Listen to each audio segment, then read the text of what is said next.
Good morning everyone. তো দেখো একটা মিনি ব্লগ আজকে তোমাদের সাথে শেয়ার করছি। তো আমি, আমার ছেলে মেয়ে আর আমার হাজব্যান্ড আমরা সবাই মিলে আমার ছেলের স্কুলের ফ্রেন্ডের বাড়িতে গৃহপ্রবেশে চলে গেছিলাম। তো একসাথে তো আমাদের সাধারণত যাওয়া হয় না, কারণ ওর কাজ থাকে। তো আমি আমার ছেলে মেয়ে নিয়েই বেশিরভাগ সময়টা কাটাই। তো ফাইনালি আজকে 4 জনে মিলে একসাথে যাচ্ছি, তার একটা স্পেশাল আনন্দ অবশ্যই আছে।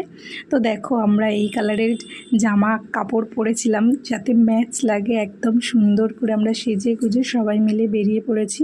তো ফাইনালি আমরা পৌঁছে গেছি এই যে গৃহপ্রবেশ, যে বান্ধবীর বাড়িতে গৃহপ্রবেশ ছিল, এই যে সেই বান্ধবী।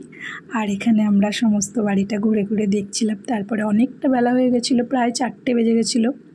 ছেলে স্কুল থেকে আসার পরে গেছিলাম, সেই জন্য অনেকটাই বেলা হয়ে গেছিলো।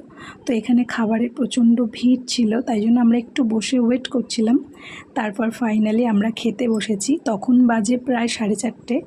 তো এত সুন্দর নিরামিষ খাওয়া দাওয়া, যারা মায়াপুর থেকে পুরো ওদের পুরো সিস্টেমটাই মায়াপুরের লোকেরা ওখানে এসে কীর্তন দিয়েছিল এবং সমস্ত অ্যারেঞ্জমেন্ট রান্না বান্না সব কিছু ওরাই করেছিল।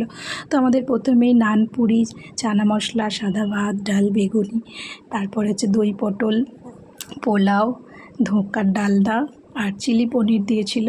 তো খাওয়া দাওয়া ভীষণ ভীষণ সুন্দর হয়েছিল। আমার তো ভীষণই ভালো লেগেছে, কারণ আমি নিরামিষ খেতেই বেশি ভালোবাসি।